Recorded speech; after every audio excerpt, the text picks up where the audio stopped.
The car broke down just 2 hours from home. At first, I thought it was nothing more than an inconvenience. By the next morning, I would realize that one unexpected night away from home had exposed problems in my marriage that had been hiding in plain sight for years.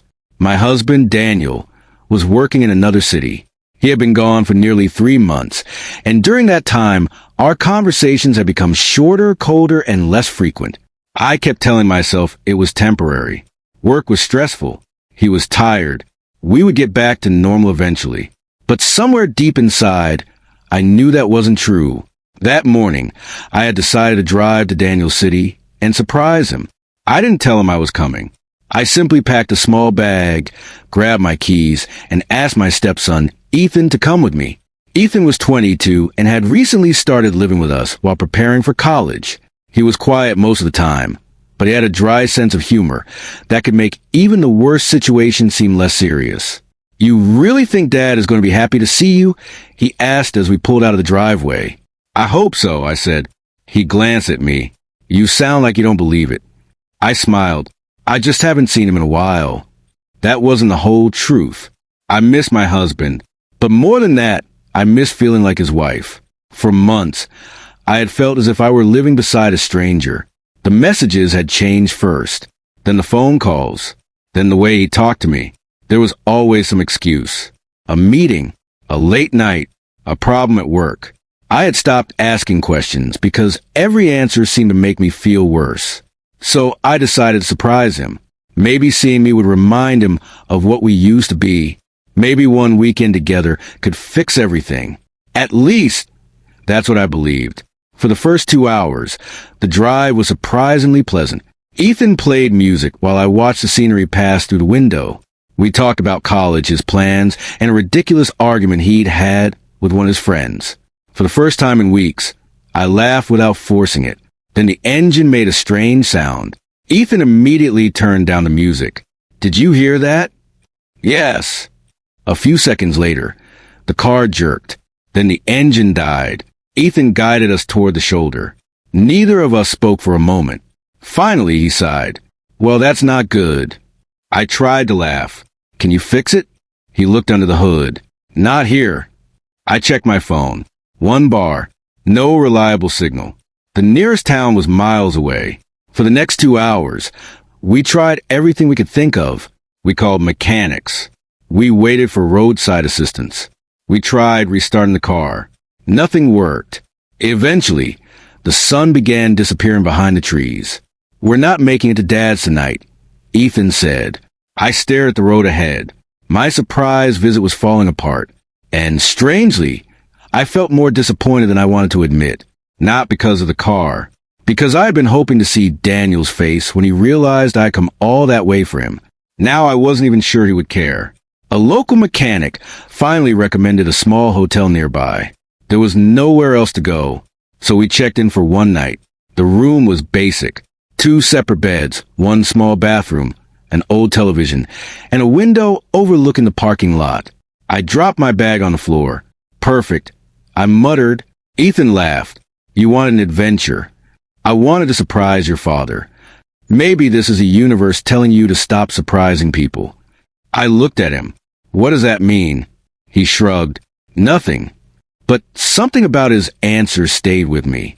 Later that evening, I sat alone in the hotel restaurant. I ordered dinner and checked my phone. Still nothing from Daniel. I had expected at least one message. Instead, I saw that he had been online. He had been active. He just hadn't contacted me. That hurt more than I expected. I finally sent him a simple message. "I'm on my way to see you." I stared at the screen. No response. 5 minutes. 10. 20. Nothing. Then my phone buzzed. Daniel. My heart jumped, but the message wasn't what I expected. "Don't come here. I'm busy. I'll explain later." I read it twice. Then again, I couldn't understand it. Busy? I was his wife. I had driven for hours because I wanted to see him, and his response was to tell me not to come? I returned upstairs feeling completely numb. Ethan was sitting on his bed, looking at his phone. "You okay?" he asked. "I'm fine." He looked at me. "You don't look fine." I almost told him everything. Instead, I said, "Your dad doesn't want me to come." Ethan's expression changed. "Why?" "I don't know." He was quiet for a moment. Then he said something I'll never forget. "Mom, maybe you should ask yourself why you always have to find a reason for his behavior." I looked at him. He wasn't accusing anyone. He wasn't trying to interfere. He was simply saying what I had been too afraid to admit. That night, I couldn't sleep. I kept thinking about Daniel, about the strange distance between us, about the messages, about the way he had suddenly become protective of his privacy. At around midnight, I heard Ethan's phone ring. He answered quietly. A few seconds later, he walked outside.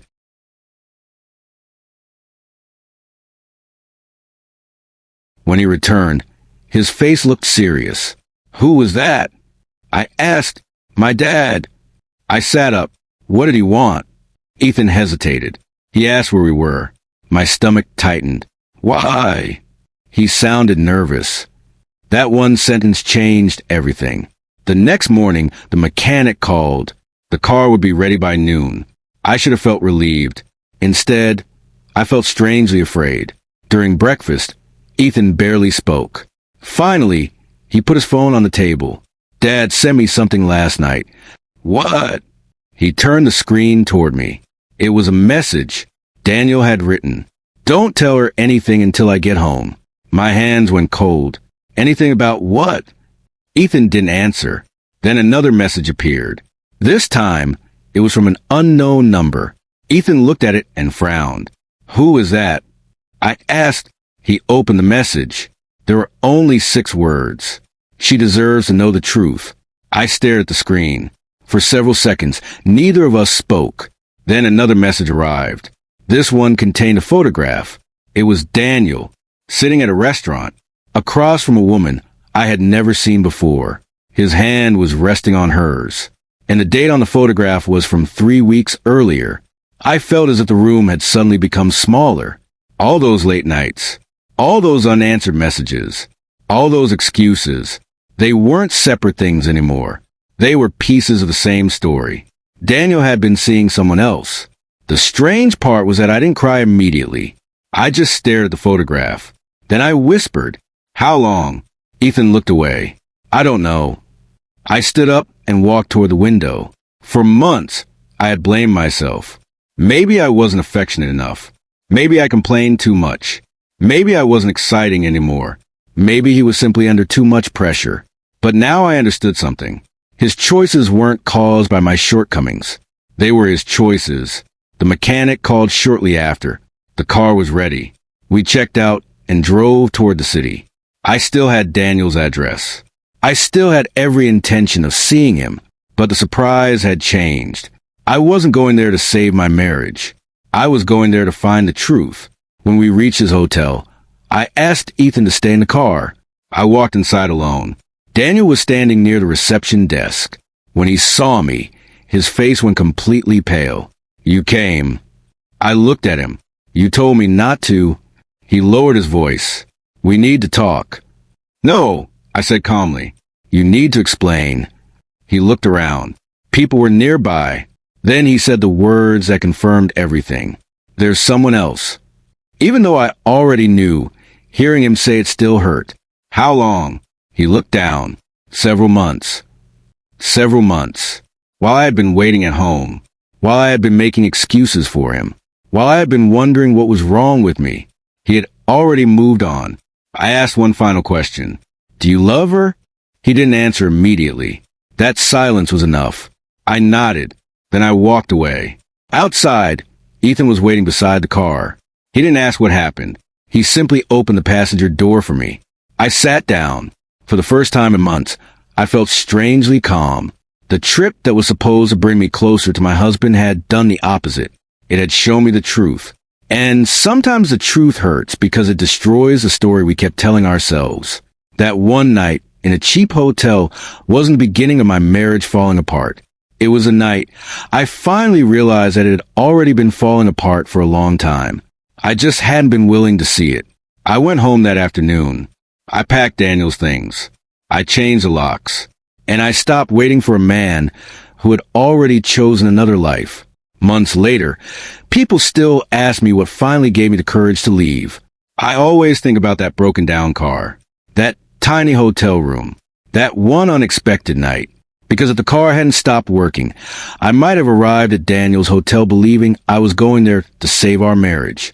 Instead, I arrived with the truth already waiting for me. And strangely enough, that painful night became the first night of my life when I finally chose myself. If you were in my position, would you have confronted Daniel immediately? Or would you have walked away without another conversation? Tell me what you would have done in the comments. And if you enjoy emotional stories about secrets, betrayal, and the choices that change our lives, subscribe for the next story.